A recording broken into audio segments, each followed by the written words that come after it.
to prove it, I'm ready to do it, I can't be afraid now. Put me on the stage now, I'm ready to rage now. I feel like an animal stuck in a cage and I'm ready to break out. My time, none of you people can tell me to stop. This time, like the last time, you better get ready to race to the top. I'm ready to do this, show you what the truth is. I step on the field, it's time to get real, I'm feeling so ruthless. My time, none of you people can tell me to stop. Lower the lights down, hand over my crown, hand over my heart. I do this for my town, I do this for my crowd. So turn me up real loud. My time, none of you people can tell me to stop. Yeah. So what are you afraid of? Those feelings are made of.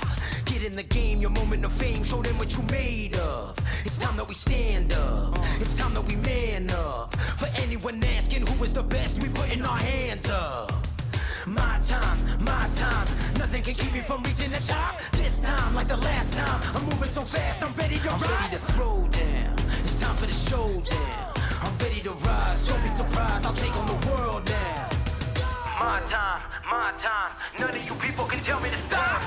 Lower the lights down, hand over my crown, hand over my heart.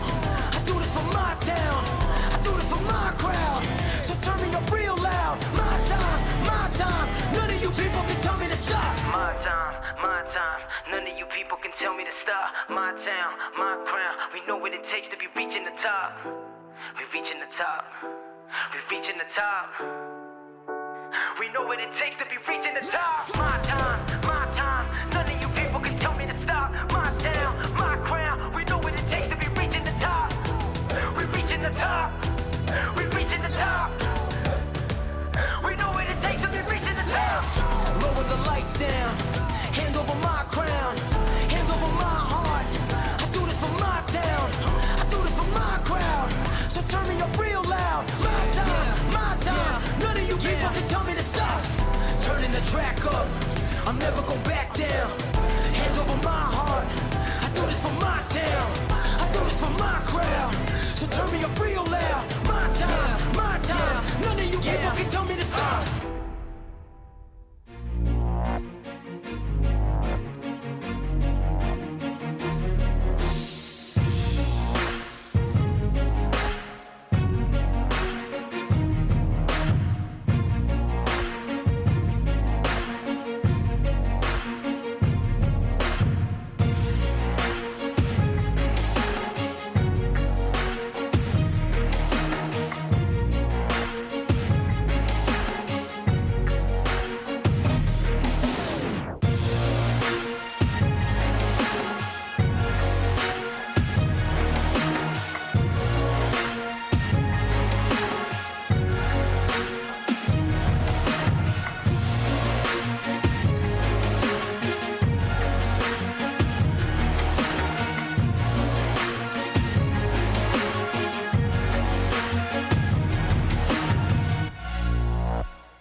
This is the original esport racing game. This is iRacing.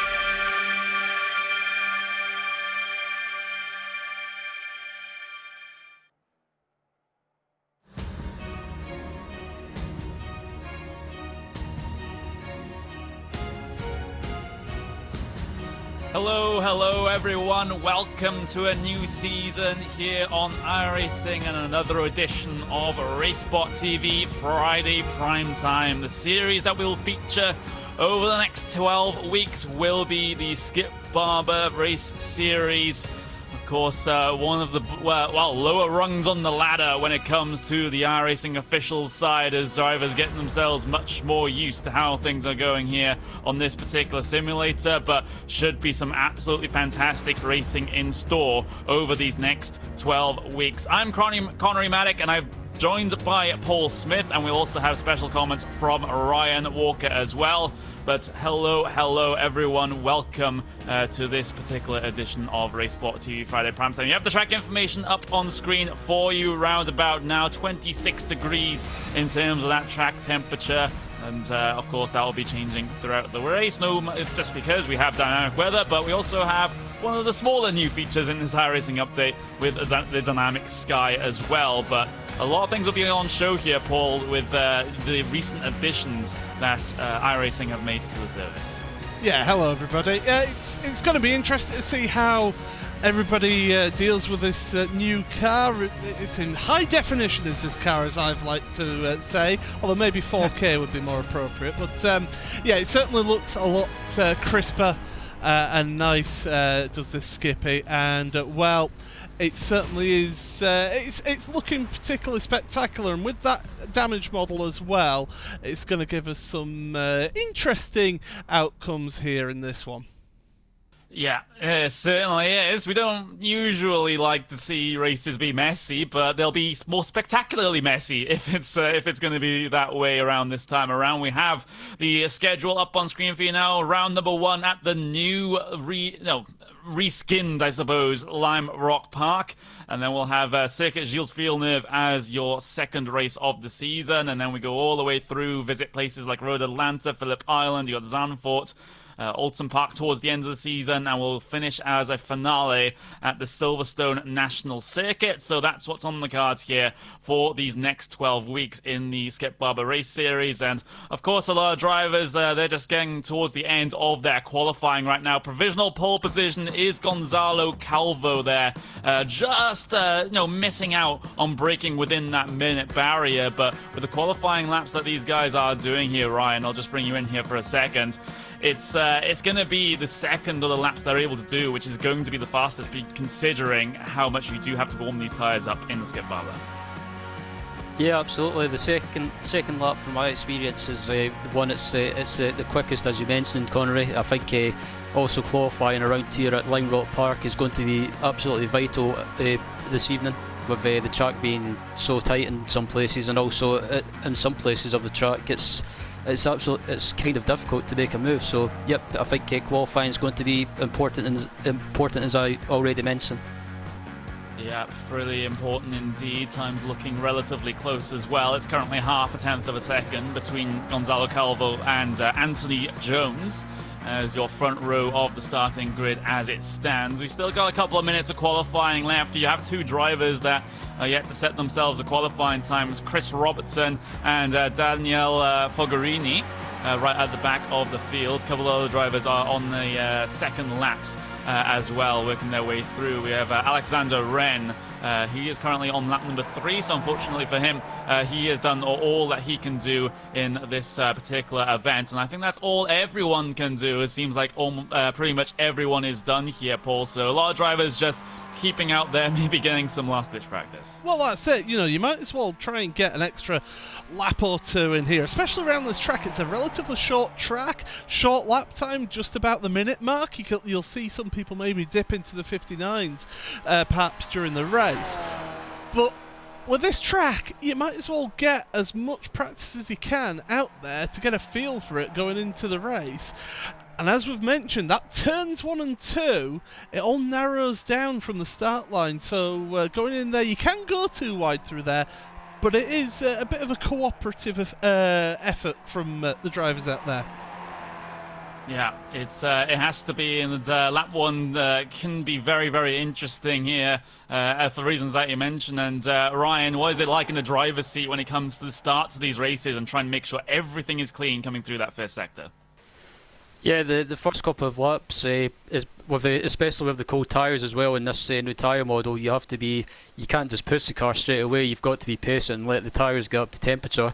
But from the race that I done earlier this afternoon, if you try pushing too hard or trying to make a move on cold tyres too early, you just risk ending up ruining your race or someone else's race. You might well do. Qualifying has expired. We're going to get the gridding process underway in just a couple of moments. But this is how the grid stands here for the first race of the season here in Friday night primetime on Racesport TV. Gonzalo Calvo, pole position. Anthony Jones lining up on the front row next to him. Kane Halliburton and SJ Dunning, P3, P4. Lee Anderson starts in P5, Alexander Wren in P6, Marco Sabella 7th with David Kalb in 8th, Stanley Delsey in P9 with Benjamin van der Hoeven in P10. We've got Christophe Killard and Lucas Debelder in P11, P12, Fran Vinal P13 for him, Kevin Gimenez in P14, as Alexis Tapiavico in P15. Towards the back of the grid now, you have Julian Bakuya, we have Matt Cox, and then we have 2 drivers that did not set themselves a qualifying time. They start at the very, very back. That's Chris Robertson, that's Daniel Fogarini, rounding out your 19-car grid here today. And just before we get going, Paul, expectations for this race, expectations for the season. It's going to be absolutely fantastic racing. The Skip Barber always produces brilliant close action, and it's going to be fantastic all the way through the season. Hopefully it will be. We broadcast so much Skippy action here on Racesport TV, and we get another series underway. Green flag here at Lime Rock Park. It's a good start from P2 for Anthony Jones. He has a bit of a runner speed in towards turn 1, but can't capitalize on, of course. We start so close to the entry to turn 1 here at Lime Rock, so he's going to have to file back into that P2 position. Relatively clean further back as they work their way through this twisty sector for the first time. You have Van der Hoeven a little bit further back. Debelder actually on the outside coming through the end of this first sector. He's battling with Vinal there as it's 2x2 in the sort of bottom half of your field here on the run down towards that new chicane section for the first time. So no uphill and then over the crest this time around. You have to get the car slowed down for that new layout, but it looks like everyone has gotten through there fine here, Paul. We have had no early drama.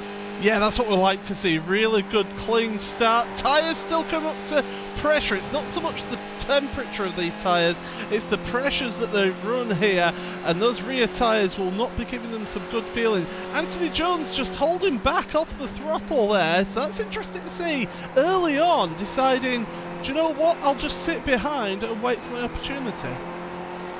Yeah, of course, still, early doors in the race. We're only on lap number 2, although, of course, with a 1 minute lap time here in these Skip Barber cars, those do seem to tick by relatively quickly as, Anthony Jones had a big moment there coming up over the curb. As you can see, that train now head itself down and towards the chicane for the second time in this race. Gonzalo Calvo still leading from Jones, from Halliburton here in this train, but again, everyone taking their time here in these early stages with a lack of sort of action, lack of drama in the opening laps. That's given the chance for everyone to calm down just a little bit here, Ryan. Yeah, absolutely. I think it's not really.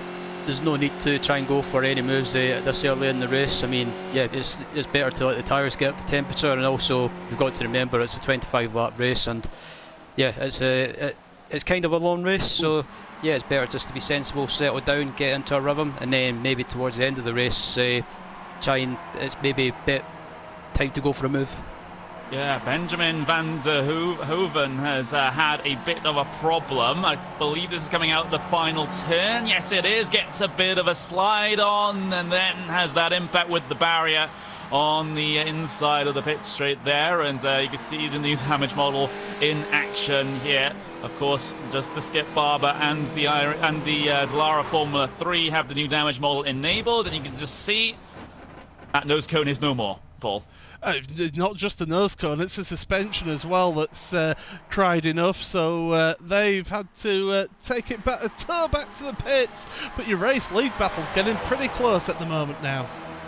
It is, but it seems like Jones right now just biding his time a little bit. We have a little bit of a 3-car breakaway at the front of the field, so Calvo, Jones and Halliburton trying very hard here to try and break away from the rest of the pack, and they're doing so rather successfully right now. Dunning and Anderson haven't really been able to keep up with them, and this is with how tight this track is, there's not that much opportunity to try and keep these drafting trains going, Ryan. The only place where you can really do that is coming down that pit straight. Yeah, absolutely. I think maybe these 3 guys at the front are maybe thinking to themselves, if we can work together, we can try and maybe, try and pull away and build up a bit of a gap behind us, which is not always a bad thing. I mean, just looking at the gap behind them to P4, they're slowly pulling away, so maybe these guys staying in line is not such a bad thing. Yeah, we just saw in the replay Alexander Wren have a bit of a problem with that new layout. Meanwhile, side by side in towards turn 1 between Anderson and Dunning, I believe that was. And Anderson was able to work his way through on the driver of the number 11. So those guys jostling for position a little bit. But Paul, for these guys, though, they're in danger. It's Wren, Alexander Wren, down at turn 1. Oh, it was all getting a bit close down there. And then contact with the back of Wren. Oh, he's had a nightmare lap on that last lap. We'll have another look, but this for time from the rear view. And you can see how they're all getting a little bit close, a little bit excitable. They were almost going 4 wide into turn 1. And then just the smallest of contact, it lifts up the rear of his car. And, yep, there we are. A little bit of damage to the rear wing. He's still carrying on there. Yeah, that's important to do. You just try and stay out there for the safety rating, so to speak. Try and get those laps logged, so your average instance per corner is kept at a more reasonable level. But meanwhile, we're on board with Kane Halliburton here, as he's at the sort of tail end of this trio, and a couple of different lines being taken coming through this first sector, and well, right now nothing really to separate your top 3 drivers, and basically everything to separate P3 and P4 at the moment, because Anderson and Dunning still haven't really been able to hold on. But a little bit of a difference in the braking points coming down into the chicane section, and actually Anthony Jones has had a terrible run coming through there. But Halliburton, he hasn't been able to capitalize here in this instance. It's so difficult to do so here at Lime Rock Park, where the overtaking opportunities are pretty limited. It certainly is, and I will say, the way that Calvo could just throw that car into the chicane, pulling out of the slipstream is Halliburton. Now, one thing that is worth noting about this car is that it can be prone to overheating. Now, the air temperature isn't that high actually here today, so I shouldn't think that to be a problem, but you do have to be careful with this car and not blow the engine. So definitely, when it gets to maybe a hotter event, a hotter race, they'll be careful with that throughout the racing here. Yeah, I've commentated many a Monday Night Skippies where we've had engine problems, shall we say, so potential for that to happen. But meanwhile, in your sort of mid-pack here, they're all very, very stacked together. coming down into the chicane. This is the train for what's going to be P7 and back. You got Sillard at the front of this one, and it ends with the driver in P12 of Vinal. So all of those guys sort of just getting in towards the top 10, all keeping themselves together here. The leaders have pretty much run away with things. Matt Cox getting very wide out the final turn, but he's able to recover and not push too far out there, but he's in a little bit of a sandwich. He's in the very middle of this train right now, Ryan. He had a little bit of a look onto De Belder coming through turn 1, but again, isn't able to get himself alongside. But this is such a, sometimes a very stressful situation for a driver where you have to be looking ahead, you have to be looking behind, and you always have to be alert. Yeah, absolutely. From my experience racing in the Skippy, I've been in this situation before. You want to try and make a move on the person in front of you or stay with them, but also when you've got cars behind you, you're having to watch your mirrors, but to the cars behind you as well. So it's kind of, you're having to multitask in a way, so it makes it difficult. But yeah, Matt's doing a good job at the moment. He's having a steady race. He's not done anything silly. So yeah, he's having a good run so far. And also Chris Robinson in the background as well is having a good run as well from P18 on the grid, I believe. Oh, here comes the move. Robertson to driver's right-hand side of Vico on the way into the braking zone for turn 1. And Robertson sends it down in, gets a little bit of a slide on, and he's been able to recover, get the position, in fact. So he is now going to be scored inside of the top 10. And important to not lose time here when you make those passes. Otherwise, you risk losing the draft from those cars ahead. So it's important for Robertson to get that one out of the way and quickly. It certainly is, and very decisive move from Robertson here. He's got his sights set now on Matt Cox in front, and we've seen Cox on the last 2 laps now around the final corner, running out wide over the grass. We'll stay on board at the moment with Chris just to see whether Cox does it again, but he's been very loose through this final corner here. Keeps it within bounds this time around. In fact, Robertson did push a little bit wider up onto the curb, but no driver. Well, we had that driver earlier, Van der Hoeven, that fell foul to the final corner curb. And that's what happens when you take too much out of it. Car does get very, very unstable, and you can find yourself in a tyre barrier on the inside, but none of these drivers, at least, falling to that same fate just yet. But with the longer this race goes, and maybe some desperation moves on the final lap, trying to get that run out of the final turn to get position, to get set up for the move into turn 1, then we can see some drivers, Paul, take more risks when it comes to that. Yeah, I was just having a look back at the race lead because Jones had been closing up. Unfortunately, at that point, he decided to fall back.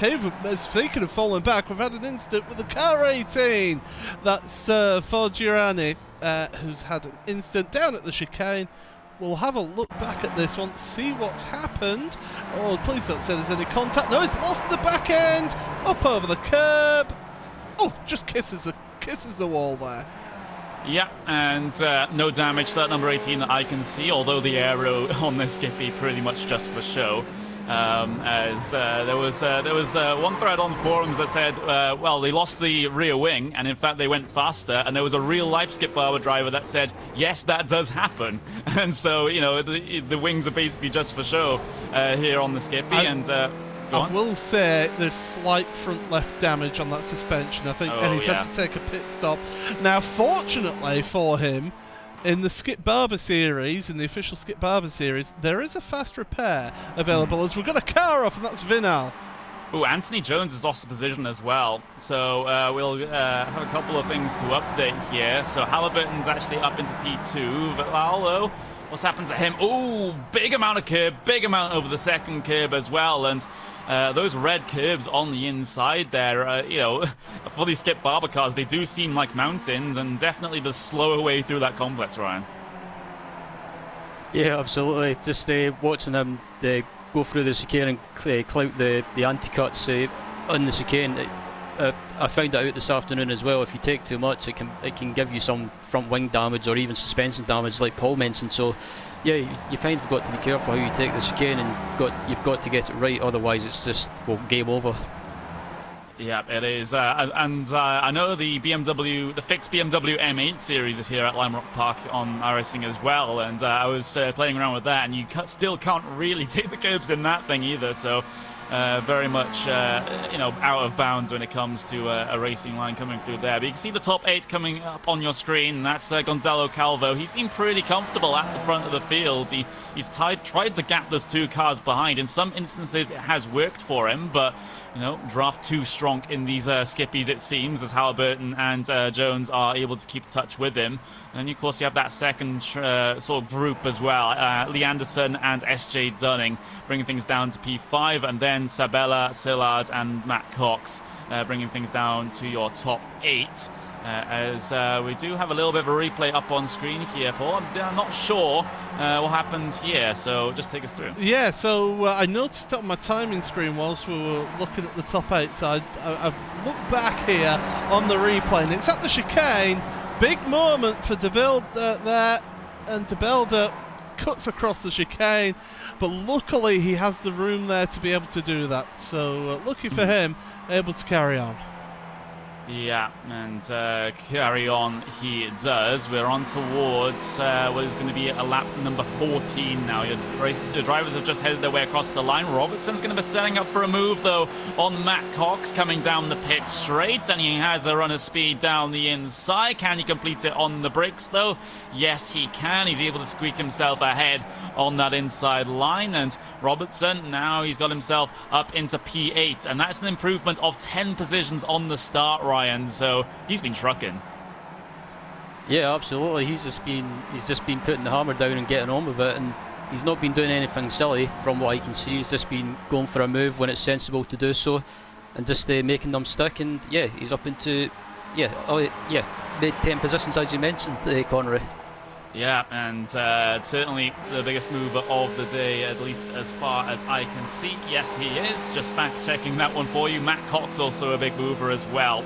He's gained 8 positions. But meanwhile, we do have your battle for the race lead. Halliburton, well, that gap was 7/10 of a second, around about 8, but now it is within 2/10 of a second, and now basically a 10th of a second as they're getting very close, coming through the first complex. And of course, Halliburton, after making up this gap, he's kept, Anthony Jones has kept himself inside the tow, so no matter what Gonzalo Calvo does here, Paul, it seems like he doesn't quite have that clear air pace difference, and he's not able to break the draft, so it'll be one of these 3, I suppose, that wins this race. Gonzalo Calvo is above the curb and has made contact. Halliburton straight into the back of him as Gonzalo Calvo, he was so clean and consistent at the front of the field, but a mistake through the chicane, Paul, has ruined all of that. Yeah, we'll have a look at this then on replay.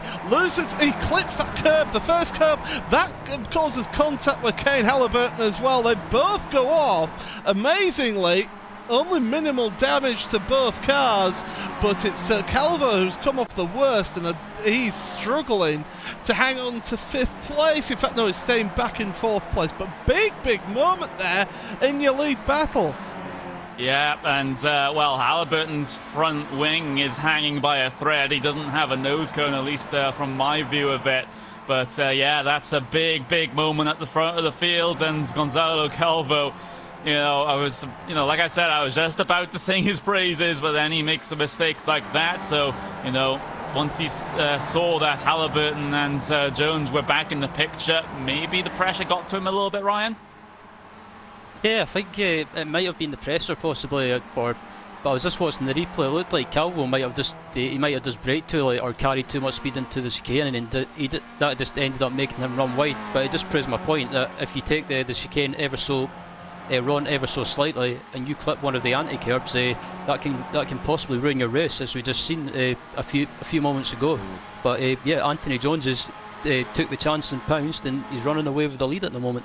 Yeah, Halliburton, he's brought that car onto pit lane to try and get the fast repair here, so not going to be continuing on with the damage, as he'll get a fresh car, of course, since this Skip Barber series, it is a T-Class series, so you do get one fast repair here to try and help you along, but it's still going to cycle you towards the back of the field here, as now we're currently riding on board there with Lee Anderson, as this is now the battle for P2. So was the battle for P4 just a couple of moments ago, and now they're looking to try and settle their differences for step 2 and 3. Well, I mean, this is all about taking your opportunities, and I think that's showing right now, as I'm noticing we're having issues. Oh, I believe we've got a broken suspension point. No, we haven't. It just decided that it wasn't broken. But we'll have a look at this replay anyway, because I saw there was an incident, and then we'll look at Calvo, because I can see that he's losing positions. But Delche through the chicane, up over the curb, made contact with the car in front, actually, as well, with the number 5, luckily Jimenez, able to carry on. But Calvo, will look at him, because he has lost positions here down the pit straight, and those behind were going 3 wide into turn 1 with Robertson, Vico, and I believe that's Cox as well. We'll keep it on replay just to see the end of that one, but yeah, they're all getting a bit ambitious as time runs out. 25 laps on lap number 18 right now. Anthony Jones, though, the seas parted for him with that incident at the front of the field. He now leads this race. Coming up towards the start-finish line. He qualified P2. Now he's in the race leading spot, but the battle for P2, though, still rages on. Here comes Lee Anderson. He gets through quite cleanly, and Dunning did not fight that one, so it could just be an element of working together to try and slipstream past each other to maybe try to catch up to that race leader, Paul. But Anthony Jones, he has a 3-second gap, and with the laps remaining, unlikely that they'll be able to do anything. I've been keeping an eye actually on this. Chris Robertson, Vico, Cox, De Velde, Calvo now. Gonzalo Calvo has dropped down to 10th place in all of this, and he was sort of stacking these guys up here, which is why it's all sort of got together. We were going 3 wide into turn 1 again, so this mid-pack I think is going to be where the major accident / inevitable wreck is going to happen here towards the end of the race. We won't count our chickens until they've hatched, but you know, they're heading away through those final couple of corners. Calvo losing yet more speed. That car is damaged in some fashion, not entirely surprising given the incident. He doesn't have any speed in that car. He'll get past once again here, this time around the right-hand side by Barquilla. As we see side by side between Vico and Robertson at the front of the train. Up and under for Robertson. Gets on the inside for turn 2. It will be the outside for turn 3, though, so he's just going to have to drop back behind for now. But, you know, as Paul mentioned here, Ryan, it looks like this is where a lot of the action is going to be for those final couple of laps.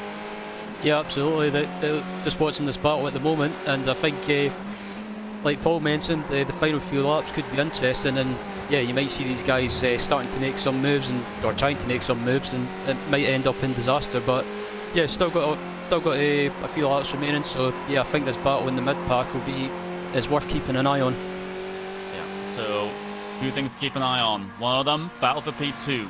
2, battle here, just for those positions right in the middle of the top 10. Robertson towards the driver's right-hand side once again, to try and get past Alexis Vico. Vico not going to be able to do anything on the outside here, so again a new change of leader when it comes to this particular train right in the mid-pack, but they've been swapping positions lap after lap after lap here. But it's going to be the order at the end of lap 25, which is going to be the one that matters, Paul. It certainly is, but it's giving us some great action here between these 4. Your lead battle is actually come down a little bit, 2.6 seconds between the first and second place. SJ Dunning's dropped back a little bit from Lee Anderson, so they're pretty much settled positions really. So it's this battle here that we'll keep an eye on, because this is giving us some great action, and that draft effect in the skippy, it is so much effect, especially down this front straightaway. So the cars, they haven't got enough aero to affect them going through the corners, so they can keep nice and close coming down the straights. As here comes Vico once again. Yeah, Vico to the inside of turn 1. Is it going to be deja vu here? It looks like it is. Try as Robertson might to try and stick that nose on the inside. The opportunity is not there. So once again, Vico is the driver right at the very front of this train. But this one's going to be interesting in terms of how it turns out here over the basically last 3.5 laps that we have to run here. I'm keeping a very close eye on that gap to the race leader, though. It looks like Jones has responded to the pace of Anderson, so it looks like that's not likely to be a thing at the end of this race. P3 has got very close all of a sudden, so issues for Dunning is 1 minute 1 on the last lap compared to a 59.7. Oh, actually, we've had an incident. Jimenez has taken a tour back to the pits. What has happened here to Kevin Jimenez? We'll have to find out. Yeah, we'll just have to wait and see. Is it a solo car incident? Is it just influence from another person? Oh, he's heavy over the curb. So the curbs strike once again here in this race. These skip Barbers just really, really don't like them, Paul. No, they certainly don't. And it bottomed out of the car on that second curb, and that's what's caused the major damage. It's caused him to park up. But that battle for second place has actually switched, and Sabella now is ahead of Dunning. So all of a sudden, Marco Sabella up into third place. Yeah, Sabella's done well to get past there, but of course, looks like Dunning will try to keep in touch and try and keep himself in contention here, but it looks like it's going to be maybe the pass back here for SJ Dunning. He gets a good run out of the final turn, and now looks towards the outside. There's the number 11 here in towards turn 1, pinching the driver all the way to the inside, but that's pretty fair still as Sabella keeps himself ahead coming through these first 2 turns. We are 2 laps away from the end now, Ryan. It looks like Jones just about has this one, but still questions need to be asked about that final step of the podium. Yeah, Jones looks like he's just cruising around, just keeping on track and not doing anything silly. This battle for P2, though, I think this is going to go down right down to the last lap, or even P2 just clips the curb. So yeah, it looks like Dunning's got the run. He does have a little bit of a run. Look, showing the nose, sticking the nose in, makes contact, but they keep hold of it. Coming through the final sector of the lap. Well driven there by Sabella to keep hold of that car after the contact from behind. And now that has brought Sillard into this battle for P3. So start of the final lap. Sillard going to look down the inside for P4, down the inside for P3 as well. We almost had a bit of 3 wide. Coming down into turn 1 on the final lap, but now they'll have to stay single file through turn 2. Entry to turn 3, big old dive for Sillard to try and wrestle himself past Dunning here. He's been able to find half a car length, but that advantage switches back to the SJ Dunning, and now with about half a lap to go for these guys, who's going to get themselves onto the final step of the podium?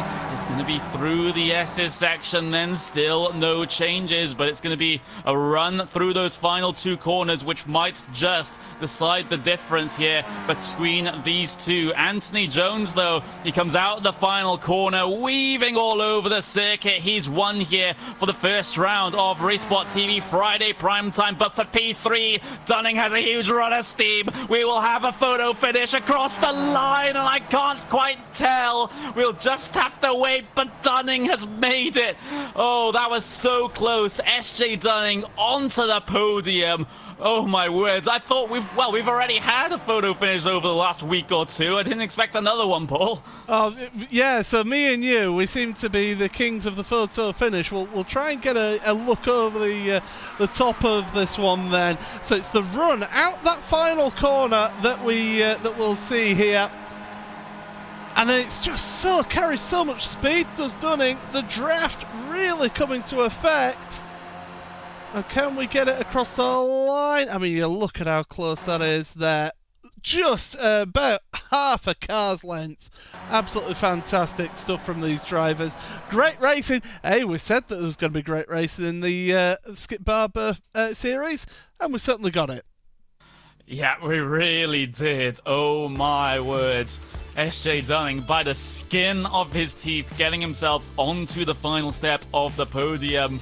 We thought the mid-pack were going to be giving us the fun in the final couple of laps, but no, it was the battle for P3 that really, really delivered. But here are your official race results for round 1 of the Skip Barber Race Series here on Racebot TV Friday primetime. Anthony Jones comes away with the race win. His two main competitors falling by the wayside. That was Calvo and Halliburton having a bit of an incident into the chicane. Basically gifted him the race win here today. Lee Anderson comes home in a solid P2 as SJ Dunning by basically 18 thousandths of a second, if I'm reading that correctly. He gets himself on the final step of the podium. Marco Sabella, though, so close but yet so far. He's in P4. Sillard, though, good race from P11 up into P5 for him. Alexis Vico, similarly good race.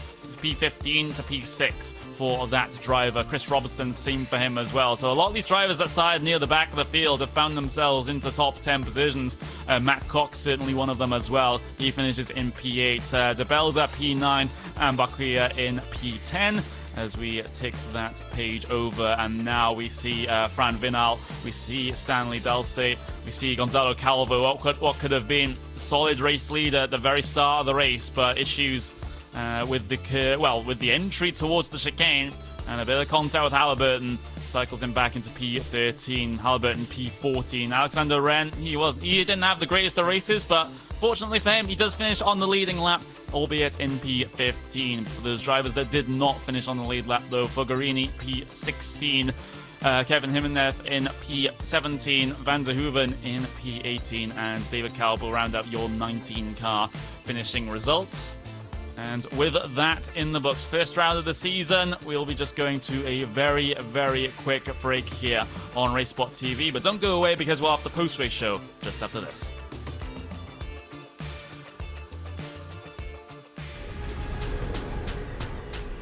The most realistic online racing sim ever made. This is iRacing. Detailed laser scan tracks, fully dynamic, real-world cars, and over 50 series to choose from. 6 online world championships offering over $400,000 in annual prizes. This is the original esport racing game. This is iRacing.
Hello everyone and welcome back to the post-race show here on Racesport TV Friday primetime, and what a first race we have had here in the new Skip Barber machines on the all-new Lime Rock Park as well. A classic combo, and it's delivered once again. I'm Connery Maddock, I'm joined by Paul Smith and Ryan Walker here just to have a little bit of a chat after the race. But Paul, Friday primetime, it happens again. Another absolutely brilliant race, and this is why we should do primetime basically forever.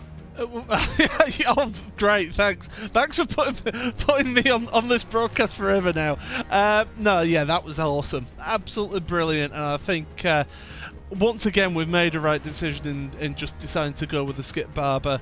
It shows off the new damage model. It shows off the new Skip Barber as well, because that's a brand new car, brand new scan and build of the car. And also week one at Lime Rock, the brand new from the ground up Lime Rock Park as well. So absolutely wonderful stuff, and great slipstream racing, which is what we're going to get all season. Yeah, and at some of the longer tracks, you'll basically keep everyone together and everyone in contention, at least from my experience in 2K and the Monday Night Skippies as well. But Brian, just opinions for the first race here, because we saw some absolutely fantastic action, as we've already mentioned. Are we going to see more like this coming through this season? Yeah, first off, I have to say that was some fantastic racing throughout the field, and also, yeah, I have to agree with Paul. Lime Rock Park, the new Lime Rock Park, I should say, is absolutely just brilliant, and the new Skippy as well is just, yeah, it's probably the best car I've driven on iRacing for quite some time.